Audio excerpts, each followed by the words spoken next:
आज आपको मिलाते हैं दिग्विजय सिंह से, जिनका अभी भी एक रील भी वायरल हुआ और इन्होंने सोशल मीडिया में भी अपनी आवाज़ को उठाने की कोशिश की। जैसा कि हमने आपको पहले दिखाया था कि किस तरह से ये जो लॉकडाउन है, कहीं प्रभावी है, कहीं नहीं प्रभावी है। सबसे बड़ी चीज़, जिस तरह से एजुकेशन को बर्बाद किया जा रहा है। मैं सिर्फ इस लॉकडाउन की बात नहीं कर रहा हूं, इससे पिछले वाले लॉकडाउन की भी बात करें, उससे पिछले वाले भी लॉकडाउन की बात करें, तो वहां पे जो अभिभावक हैं उनसे फीस तो ली गई। ऑनलाइन क्लासेस जो नया फंडा है, इसके बारे में हम विस्तृत बात करेंगे अपने अगले एपिसोड में। लेकिन आज हम बात करते हैं उन लोगों की जिनका पूरी तरह से व्यवसाय चौपट हो गया है, चाहे इस लॉकडाउन में हो, इससे पिछले वाले में हो या उससे पिछले वाले में हो। जैसा हमने आपको पहले भी दिखाया कि किस तरह से कई जगहों पे पूरी भीड़ भड़क्के को आप देख सकते हैं, हमारे विजुअल्स में भी देख पाएंगे कि कितनी ज्यादा भीड़ है। वहां कोरोना नहीं फैल रहा है, कहीं कहीं पे रिस्ट्रिक्शन प्रभावी हैं, कहीं पे नहीं प्रभावी हैं। जहां अभी तक कोरोना पॉजिटिव्स की संख्या घनात्मक आ रही थी, अब अचानक से ऋणात्मक आने लगी है। इस बार जैसा कि आप खुद भी देख रहे होंगे, मार्केट्स में जाके भीड़ लगी हुई है, कोई भी कोरोना के दिशा निर्देशों का पालन नहीं हो रहा। फिर भी अभी कुछ दिनों पहले बढ़ी हुई थी संख्या, अचानक से घट गई है। तो इसके बारे में भी हम जानेंगे यहां पे। और जो हमारा मेन उद्देश्य है, मेन मकसद है ये जानने का कि ये लॉकडाउन किस तरह से लोगों के व्यवसाय को प्रभावित कर रहे हैं, लोगों के मेंटल हेल्थ को प्रभावित कर रहे हैं। आइए सीधा मिलाएंगे आज आपको हम यूथ आइकॉन दिग्विजय सिंह से, जो चलाते हैं अपना खुद का जिम, और उनसे जानेंगे कि क्या उनके पास में कुछ और सोर्स ऑफ अर्निंग है या किस तरह से उनके परिवार का गुजारा चल रहा है। दिग्विजय जी नमस्कार। नमस्कार जी। भैया ये बताइए कि आपका जो ये जिम का बिजनेस है, जैसा कि गाइडलाइंस है उसके अनुसार जिम को बंद रखना है जी, तो इसका प्रभाव आपके ऊपर कैसे पड़ा है और क्या पड़ा है? मुझ पर अकेले ही नहीं, पूरी फिटनेस इंडस्ट्री पे इसका बहुत प्रभाव पड़ा है। बहुत से जिम फिटनेस सेंटर्स जो हैं वो बंद हो गए हैं। लोग बिल्कुल बेरोजगार हो गए हैं। बहुत ही बुरी स्थिति है लोगों की। और आपका खर्चा फिर कैसे चल रहा है? जो थोड़ी बहुत सेविंग्स थी उन्हीं से चल रहा है। बाहर निकलना ही हम लोग ने बिल्कुल कम कर दिया है या बंद कर दिया है, जिससे कि जो थोड़े भी एक्स्ट्रा खर्चे थे वो ना हो। और सेविंग्स भी कितने दिन चलेंगे। लेकिन ये बताइए कि आपने, चलिए अपने खर्चों पे तो रोक लगा ली है, लेकिन ये बताइए कि जो आकस्मिक समस्याएं आ जाती हैं, जैसे घर में कोई बीमार हो गया या रोजमर्रा के जो खर्चे हैं, वो तो आप किसी तरह से कम नहीं कर सकते, वो कैसे कर रहे हैं? उसके लिए भी बिल्कुल भी कोई तैयार नहीं है हम लोग। अगर कोई स्थिति ऐसी बनती है किसी पे भी, जो फिटनेस इंडस्ट्री में जो पुराने समय से जुड़े हुए हैं, तो कोई भी इसके लिए तैयार नहीं है। ये व्यथा जो है, अब इसको किस तरीके से मैं बताऊं आपको, मैं समझ नहीं पा रहा कि बिल्कुल हाथ पैर ढीले हो चुके हैं। मतलब आपके पास में अपनी व्यथा बताने के लिए शब्द नहीं है? शब्द ही मुझे नहीं मिल रहे हैं इस बात को बोलने के लिए। ठीक है, आपके परिजन भी होंगे? मेरे परिजन भी हैं और मुझ पे सब डिपेंडेंट भी हैं। ऐसे ही जितने भी लोग इस इंडस्ट्री में हैं। क्या इसमें आपको अभी तक किसी गवर्नमेंट से कुछ सपोर्ट मिला है? किसी गवर्नमेंट से अभी तक कोई सपोर्ट नहीं है। और अब की बार तो जो लॉकडाउन हुआ उसमें सिर्फ जिम्स प्रभावित हैं। जिम्स ही बंद किए गए हैं। बाकी मार्केट्स आप लोग घूमते हैं, आप लोग ने भी देखा होगा, हर चीज खुली है, सैलून खुले हैं, रेस्टोरेंट खुले हैं।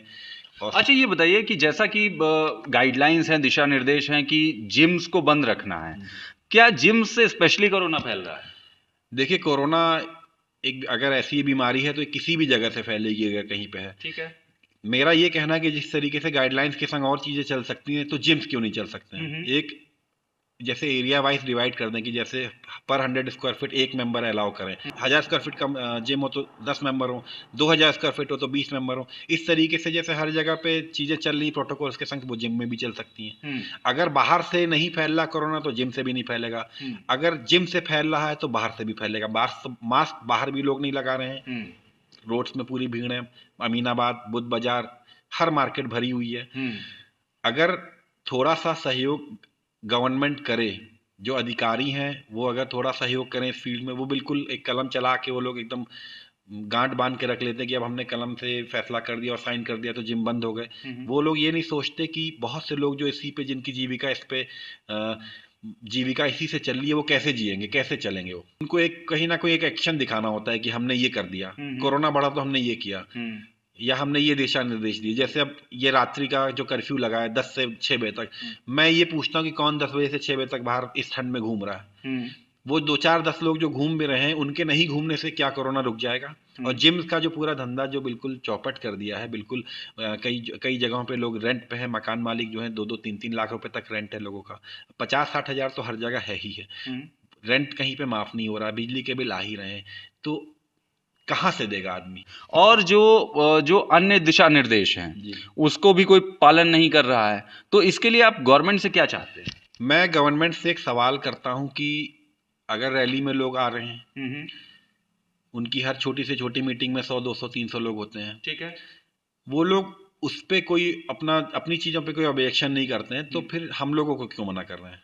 ठीक है, ये तो आपके कमाने का जरिया है, सही बात है। अच्छा, एक और चीज मैं आपसे ये जानना चाह रहा था कि इस समय जो दिशा निर्देश है उनका पालन नहीं हो रहा है, फिर भी संख्या ऋणात्मक हो गई है। इस बार कोई सख्ती नहीं, जैसा हमने अपने दर्शकों को दिखाया भी है, कहीं कोई मास्क नहीं पहन रहा है, कुछ भी नहीं हो रहा। अचानक से जो संख्या एकदम से बढ़ी हुई थी वो एकदम कम हो गई है, तो इसको आप किस तरह से देखते हैं? मुझे तो ये लगता है कि अब जैसे जैसे इलेक्शंस की डेट पास आ रही हैं, तो हो सकता है कि इलेक्शंस में कोई रोक ना लगे, इस वजह से शायद ये इनको गिरा हुआ दिया जा रहा है। अब ये तो डॉक्टर्स या मेडिकल फील्ड्स के लोग ही बता सकते हैं कि कैसे बढ़ी कैसे घटी, क्योंकि आज के हर जगह तो घोटाले हो रहे हैं। कुछ नहीं कहा जा सकता कि क्या सही है क्या गलत है। आज हम लोग जिस चीज़ को सही समझते हैं, कल वो गलत निकलती है। ऐसा नहीं लगता आपको कि कोरोना की स्थिति को कंट्रोल कर लेने का एडवांटेज लेना चाहेगी इस बार गवर्नमेंट?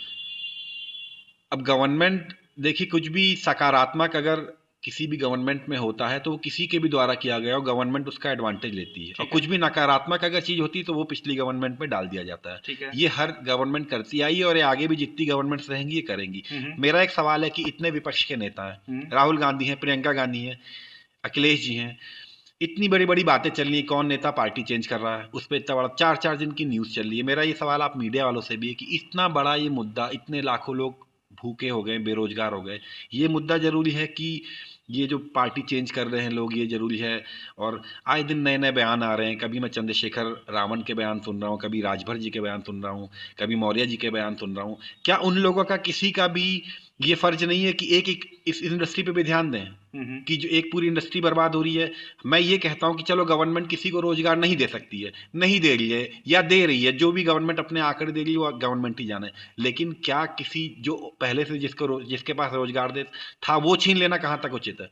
एक सवाल मेरा और है कि अगर कोई भूख से तड़प रहा होगा, किसी का बच्चा भूखा होगा, मैं फिटनेस इंडस्ट्री वालों के लिए खास तौर से बोल रहा हूँ, किसी का बच्चा भूख से तड़प रहा होगा, किसी के माँ बाप के पास दवाई नहीं होगी, उस कंडीशन में अगर कोई छीन के इन जरूरतों को पूरा करने का कोशिश करे तो गवर्नमेंट उसको अपराध की किस श्रेणी में रखेगी?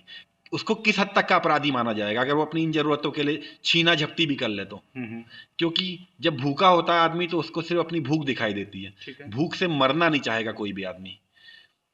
आपको ऐसा नहीं लगता कि गवर्नमेंट की तरफ से ये प्रयास किया गया है कि लोग रोटी के आगे कुछ सोच ना पाए, इसीलिए लोगों को इंटेंशनली बेरोजगार बनाया जा रहा है? अब फिटनेस इंडस्ट्री का तो मैं नहीं कह सकता कि किस वजह से, मैं यही मानता हूं कि ये एक सिर्फ कागजी कार्रवाई करनी थी, जो जैसे अधिकारियों डीएम्स के ऊपर शायद ये चीज़ छोड़ी गई कि अपने अपने जिलों के जिम्स को आप देखें। कई लोग डीएम साहब के पास जाके इसके विषय में अपने चिट्ठी पत्री सब दे चुके हैं कि जिम्स को खोला जाए, हम लोग बेरोजगार हो रहे हैं, जिनके पास लोन्स हैं तो बैंक्स उनको परेशान कर रहा है, रिकवरी के लिए आ रहे हैं, कई लोगों ने जिम लोन पे खोले हैं, लैंडलॉर्ड्स जो हैं वो रेंट के लिए परेशान कर रहे हैं। डीएम साहब को इस बात पे ज़रूर सोचना चाहिए कि एक पूरी इंडस्ट्री एकदम बर्बादी की कगार पे है, विलुप्त होने की कगार पे है। सिर्फ कुछ ही लोग इसमें सरवाइव कर पाएंगे जो ऑलरेडी बहुत पैसे वाले हैं, जिन्होंने भी अपने लोन लेके शुरू किया है, किसी ने अपने गहने बेच के कुछ चीज़ शुरू करी है, किसी ने कहीं से कर्जा लेके शुरू किया है, उनका क्या होगा? ये सवाल मेरा गवर्नमेंट से भी है और जो संबंधित अधिकारी इस विषय में देख रहे हैं उनसे भी है, वो कहाँ जाएंगे? ठीक है।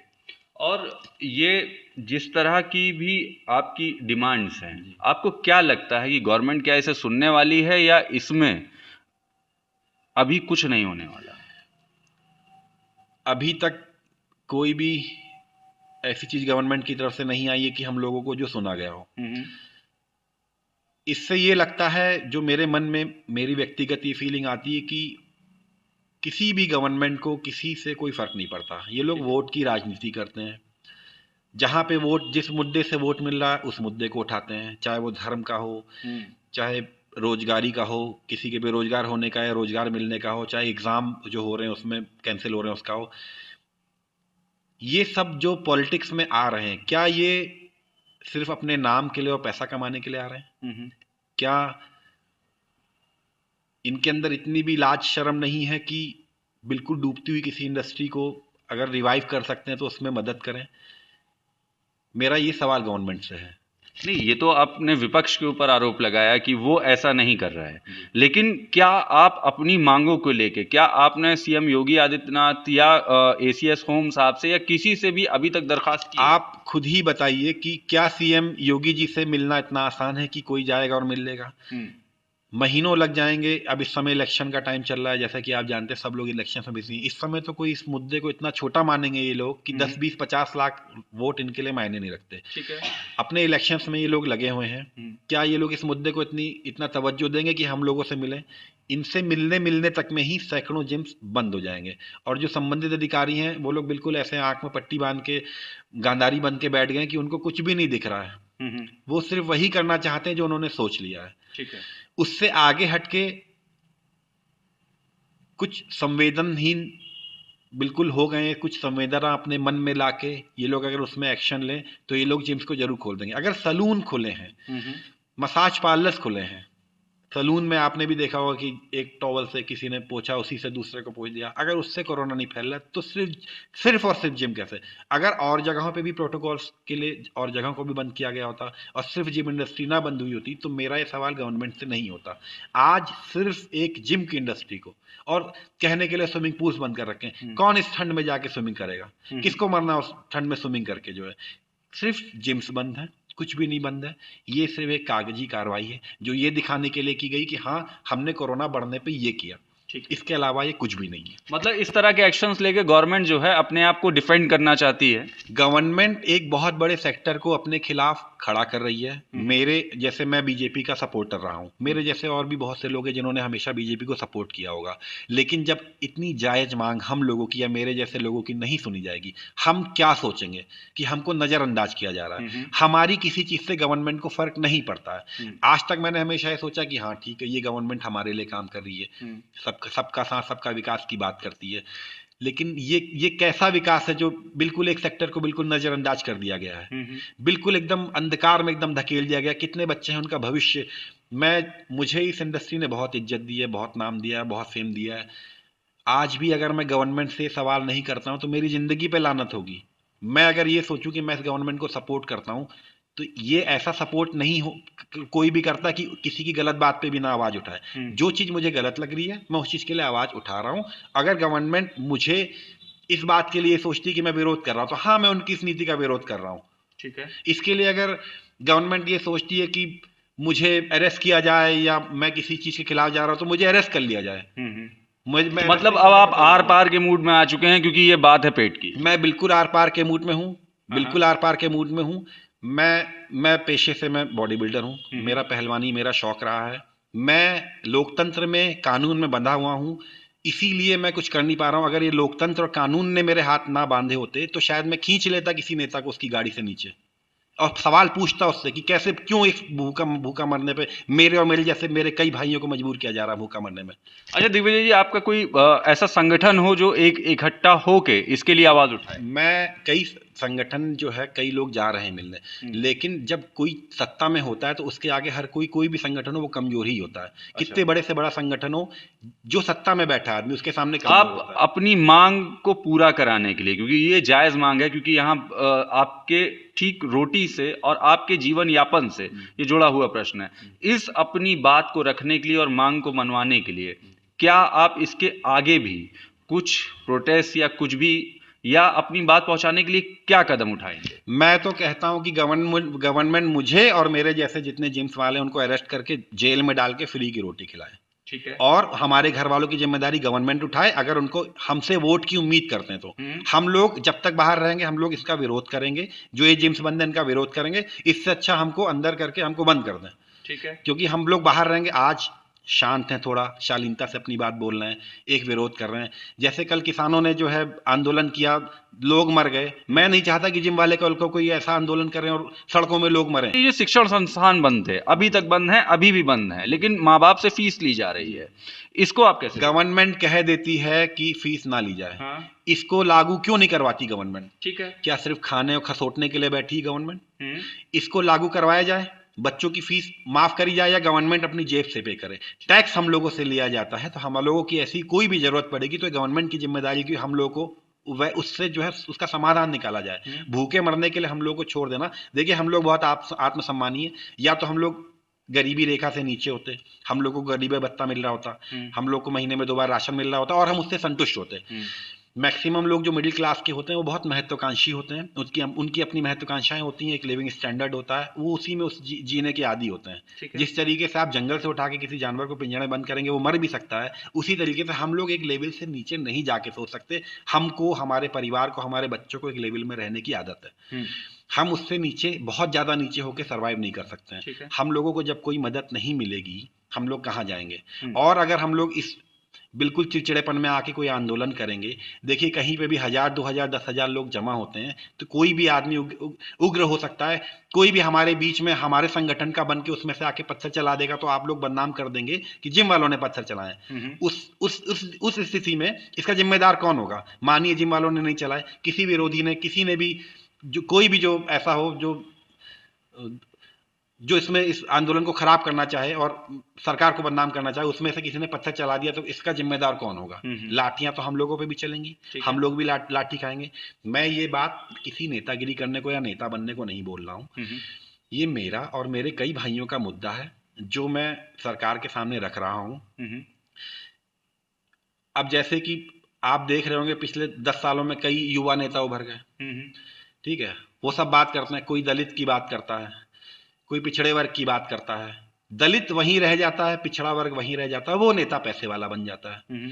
इसीलिए मुझे नेतागिरी नहीं करनी, मुझे नेता नहीं बनना है। मेरी ये मांग है कि मेरे जो भाई हैं वो जिस स्थिति में आज हैं उससे निकल के बाहर आए, तो गवर्नमेंट उनकी हेल्प करे। भूखे जो मर रहे हैं, बिल्कुल हम भीख नहीं मांग रहे हैं उनसे। मतलब आपके कहने का ये है कि अगर राजनीति हो तो मुद्दों की राजनीति हो, जातिगत राजनीति ना हो, धर्म के आधार पर राजनीति ना हो। बिल्कुल मुद्दों की राजनीति होनी चाहिए। और मैं तो ये कहता हूं कि चाहे वो हिंदू नेता हो, चाहे मुस्लिम नेता हो, अगर कोई ऐसी बात कर रहा है, कोई भड़काऊ बात कर रहा है, उसको उठा के अंदर कर दो। यूथ आइकॉन से जानना चाहता हूं, खासकर युवाओं के लिए आपका क्या संदेश है कि इस बार वोटिंग करें तो कैसे करें? देखिए, मेरा तो यही संदेश है कि जिसको आप नेता बनाएं उससे सवाल जरूर पूछें। ठीक है। हम नेता जो है वो हमसे होते हैं, हम नेताओं से नहीं है। हम वोट दे रहे हैं तब ये लोग नेता बन रहे हैं। ठीक है। जो नेता, मानिए कोई नेता के पास उसने अपनी संपत्ति घोषित करी, वो नेतागिरी अगर कर रहा है, नेता बनना एक समाज के उत्थान के लिए आदमी नेता बनता है, ऐसा नेता सबको बताता है। अगर वो संपत्ति उसकी बढ़ रही है, उससे सवाल होना चाहिए। उसके बच्चे विदेश जा रहे हैं, घूम रहे हैं, पढ़ रहे हैं, महंगी गाड़ियां ले रहे हैं, महंगे बंगले ले रहे हैं, उनसे सवाल होना चाहिए। हम लोग जो उनसे सवाल नहीं करते हैं और वो लोग जो अपने को राजा समझते हैं, मैं इसके सख्त खिलाफ हूँ। चाहे किसी नेता को ये बात अच्छी लगे या बुरी लगे, जिसको जो मेरा करना है वो कर ले। आपने मेरा ही पॉइंट प्रूफ कर दिया, जो मैं आपसे कह रहा था कि लोगों को इस हद तक मजबूर बना दीजिए कि वो रोटी के आगे कुछ सोच ही ना पाए। ये हमारे देश की आज से नहीं, आदिकाल से राजनीति चली आ रही है कि और ये पिछले मैं 6-7 साल का अनुभव खुद का भी बता रहा हूं कि लोगों को रोटी से आगे सोचने नहीं दिया जा रहा, लोगों को नौकरी से आगे कुछ सोचने नहीं दिया जा रहा। वो क्या नेताओं से सवाल करेंगे? मैं उन लोगों को ये कहता हूं कि ये गलती नेताओं की नहीं है, ये गलती उन लोगों की है जो नेताओं को भगवान बना देते हैं। हमने उनको नेता बनाया है, अपनी जो ज़रूरतें, हमारी ज़रूरतें वो पूरी करें, हमारे देश को आगे बढ़ाएं, हमारी रोड्स अच्छी हों, बिजली की व्यवस्था अच्छी हो, मेडिकल फील्ड में हम लोग को हेल्प मिले, पढ़ाई के क्षेत्र में हम लोग आगे बढ़ें, खेल के क्षेत्र में हम लोग आगे बढ़ें। आगे बढ़ने के लिए हमने उनको नेता बनाया। हमने उनको आगे पिछले 5 वर्षों की रोडों से, लखनऊ की रोडों से क्या आप संतुष्ट हैं? अभी ये रोड बनी थी, बिल्कुल बढ़िया हो गई थी, उसके बाद तुरंत इसको खोद के 3-4 दिन के अंदर इसको खोद दिया गया पूरा। और ये मैं पिछले जो 5 सालों में जो रोड की हालत थी, ये तो अभी बनी है। जी। मैं पिछले 5 सालों में क्या कंडीशन रही है, आप दिग्विजय सिंह उससे कितना संतुष्ट रहे? मैं रोड से तो खैर मुझे ऐसी कोई अभी की बात नहीं कर रहा हूँ, जी। उससे पहले की स्थिति की बात कर रहा अब देखिए, मैं एक खिलाड़ी हूँ तो मैं बहुत ज़्यादा घूमता नहीं हूँ, तो अब रोड्स ठीक थी, बस बनी इसी बीच है ये एक साल अच्छा। के अंदर अंदर बनी, हम लोग बहुत खुश हैं। उसके बाद वो एक हफ्ते के अंदर खुद भी गई हैं। अच्छा। आप बाहर जाएंगे, अगर आप यहाँ से भी बाहर अभी निकलेंगे, लास्ट 1 ईयर में बनी, लेकिन उससे पहले क्या बनी थी? उससे पहले भी रोड्स ठीक थी, लेकिन हाँ कब जो बनी थी? ये रोड उससे पहले मुझे लगता है 4-5 साल पहले बनी थी। लेकिन उसके बाद जो गड्ढे वड्ढे थे वो कोई रिपेयर नहीं हुए थे। कई बार जो है यहाँ पे लोग गिरते थे, नीचे भी एक सामने गड्ढा था, जी। उसमें गिरते थे। जी। बनी और बनने के बाद तुरंत वो खोद दी गई। हमारे घर की तरफ भी आप अगर 4-5 साल पहले बनी थी, फिर उसके बाद अभी पिछले साल बनी। जी फिर लेकिन वो भी टिक नहीं पाई, फिर खोद दी गई। नहीं, वो अब जो दूसरे डिपार्टमेंट ने, मुझे लगता है कि उसमें अपने केबल एबल डालने के लिए तुरंत उसको खोदा। तो मेरा यही सवाल है लेकिन कि ये क्या तो भाई टैक्स का पैसा होता है लोगों जी। का, हमारा आपका, क्योंकि हम लोग हर एक चीज चाहे जो कुछ भी कर रहे हो, जी। लोग कहते हैं कि गरीब आदमी भिखारी आदमी टैक्स नहीं देता, लेकिन इंडिया में ऐसा कोई व्यक्ति नहीं है जो सरकार को टैक्स ना देता। हाँ जी, क्योंकि हमारी हर एक चीज टैक्सेबल है। टैक्सेबल है अगर कोई गरीब आदमी टूथब्रश भी खरीद रहा है तो उस पर भी वो टैक्स दे रहा जी है ना? जी तो ये पैसा एक गरीब भिखारी से लेके एक अमीर आदमी तक का जी होता है। जी। उस पे कोई भी विभाग इस तरह की चीजें करता है तो इसके लिए आंसरेबल कौन है? इसके लिए नेता है या अधिकारी? नेता और अधिकारी इसके लिए दोनों आंसरेबल हैं। इन दोनों से सवाल इसके लिए होना निवारण चाहिए। क्या होना चाहिए? इसके लिए निवारण ये होना चाहिए कि कम से कम नेता सामने बैठे, अधिकारी सामने बैठे, तो जो एक आम आदमी उनसे सवाल तो पूछ सके। एक अधिकारी से अगर कोई सवाल पूछने जाता है तो उसके बगल में खड़ा उसका असिस्टेंट करे, अरे साहब से ऐसे सवाल कैसे पूछ रहे हो? अरे कहाँ के साहब, तुम पढ़ के उस पोस्ट पे हमारे लिए बैठे हो, तुम वहां पैसा कमाने नहीं बैठे हो। जब यहाँ इन लोगों के यहाँ रेट पड़ती है तो करोड़ों रुपए निकल के आते हैं, इनको जूतों से मारना चाहिए। बहुत बुरा लगेगा सुन के ये बात जो है, इनको जूतों से मारना चाहिए। ठीक है, केस हो रहा है, जांच चल रही, क्या होती है जांच? जिसके घर में करोड़ों रुपए मिल गए वो तो है ही अपराधी। आप उनको क्यों अपराधी कह रहे हैं जो रोटी छीन के खा रहा है? ये लोग अपराधी हैं जो बिल्कुल इस स्थिति में ले आ रहे हैं लोगों को कि रोटी छीननी पड़ रही है। उन नेताओं से सवाल होने चाहिए। कानून मंत्री हैं या कोई मंत्री है, रक्षा मंत्री है, कोई भी मंत्री है, वो उनको मंत्री किसने बनाया? उनको मंत्री हमने बनाया, हमारे वोट ने बनाया। हाँ, मैं ये मानता हूं कि उनकी जान को खतरा होता है, उनसे थोड़ा दूर रखा जाता है, लेकिन धक्का दे देना, लाठी से मार देना, बंदूक के बट से मार के अलग कर देना, एक दूरी बना के आप सवाल पूछने दीजिए उनको। जनता अगर सवाल नहीं करेगी तो ये लोकतंत्र का हल्ला क्या मचा रखा है इस देश में? सबसे बड़ा लोकतंत्र है, कहाँ का लोकतंत्र है ये? मैं सवाल पूछता हूँ, मेरी इस बात को मेरे देश के जो भी लोग सुन रहे हैं, जो इस देश को सबसे बड़ा लोकतंत्र कहते हैं, क्या वो अपने दिल पे हाथ रख के कह सकते हैं कि ये लोकतंत्र है? अगर ये लोकतंत्र है तो नेताओं से हम लोग सवाल क्यों नहीं पूछ सकते हैं? ठीक है, हम लोग अधिकारियों से सवाल क्यों नहीं पूछ सकते हैं? पुलिस थाने के अंदर जाने से लोग क्यों डरते हैं? डॉक्टर लोग साहब कैसे हो जाते हैं? अगर कोई इलाज कराने के लिए जा रहा है वो तो यही सोचेगा कि डॉक्टर भगवान है। वहां पे भी जाके अगर दुहाती होगी कि गरीब के संग अलग, अमीर के संग अलग, तो कैसे ये सरवाइव करेगा देश और कहाँ का लोकतंत्र बचेगा? अगर दिग्विजय सिंह के माइंडसेट की बात की जाए तो इस पूरे सिस्टम को अगर बदलने की नहीं तो लेकिन सुधारने की ज़रूरत है। और आपका मैं सिर्फ और सिर्फ एक आखिरी सवाल लूंगा और उसके बाद आपसे विदा चाहूंगा। क्या इस बार वोटर को, जो युवा वोटर है, जो सबसे ज्यादा है, कहा जाता है ऐसा कि सर्वाधिक है, उसके लिए क्या संदेश है कि वो क्या देख के वोट करे? देखिए, पहले तो मैं कहूंगा कि वोट देने जरूर जाएं सब लोग, क्योंकि आधे लोग ये सोच के घर में बैठ जाते हैं कि छुट्टी है। वोट देना बहुत जरूरी है। अपने इस अधिकार का हम लोग को पूरा उपयोग करना चाहिए। हमको एक यही अधिकार है जो गवर्नमेंट देती है, इसके अलावा कोई एक सवाल करने का अधिकार नहीं देती है। तो कम से कम वोट जरूर दें। और वोट देने के बाद नहीं, देने से पहले ही जाके अपने क्षेत्र के विधायक या नेता या मंत्री, हर पार्टी से जो लोग खड़े हुए, उनसे पहले ही जाके बात कर लें, ग्रुप बना के, कि वोट देने के बाद मिलोगे कि नहीं मिलोगे। ठीक है। और अगर इनकी बातों को रिकॉर्ड भी कर लें, जो वो कहें कि मिलेंगे या नहीं मिलेंगे, और अगर नहीं मिल रहे हैं, इन पे केस हो, इन पे जांच हो, कोर्ट इनके खिलाफ केस एक्सेप्ट करे, जो बोले कि हम मिलेंगे और जो नहीं मिले। वहां पे लेके कागज को लेके शपथ ले लेने से ये नेता मंत्री नहीं हो जाते हैं। जो आदमी दिल से नहीं सोचेगा कि हमें देश के लिए कुछ करना है, वो ना कभी नेता बन सकता है, ना मंत्री, ना अच्छा इंसान। तो आदमी को पहले ही इन लोगों को जाके, अब की बार वोटिंग को अभी समय है, पहले ही जाके पूछें लोगों से कि आप वोटिंग के बाद मिलेंगे कि नहीं मिलेंगे। आधे तो अपने क्षेत्र में 2-3-4 साल तक आते ही नहीं है। ये आपका यूथ के लिए संदेश? मेरा यूथ के लिए ये बिल्कुल संदेश है, अंधे बन के मत वोट दें। पहले ही अपने क्षेत्र के जो भी विधायक के प्रत्याशी हैं उनके पास जाके ये सवाल पहले कर लें और उनकी रिकॉर्डिंग कर लें, सब लोग अपने पास रिकॉर्डिंग रख लें, और उसके बाद अगर ये नहीं मिलते हैं तो फिर इनके खिलाफ केस किया जाए थाने में। अगर इनके खिलाफ केस नहीं होता तो वहां पे भी रिकॉर्डिंग कर लें, उसको कोर्ट में जाके सबमिट किया जाए। अगर हम लोग खुद जागरूक नहीं होंगे तो हमको कोई अधिकार नहीं है ये कहने का कि देश गलत है। या तो हम चुपचाप बैठ जाएं और या तो हमको जो गलत लग रहा है उसके खिलाफ आवाज़ उठाएं। अगर हम आवाज़ भी नहीं उठा सकते तो हमको उनको गलत कहने का भी कोई अधिकार नहीं है, हमको आवाज़ उठानी ही पड़ेगी। देश आज़ाद हो गया का मतलब ये नहीं है कि अब सब कुछ अच्छा हो गया है। देश आज़ाद हो गया का मतलब है कि अंग्रेज यहाँ से चले गए। हम लोगों को गुलाम नहीं कहा जाता है, कहा जाता है और होता है में फ़र्क होता है। हम लोगों को गुलाम कहा नहीं जाता है, लेकिन हम लोग आज भी गुलाम ही हैं।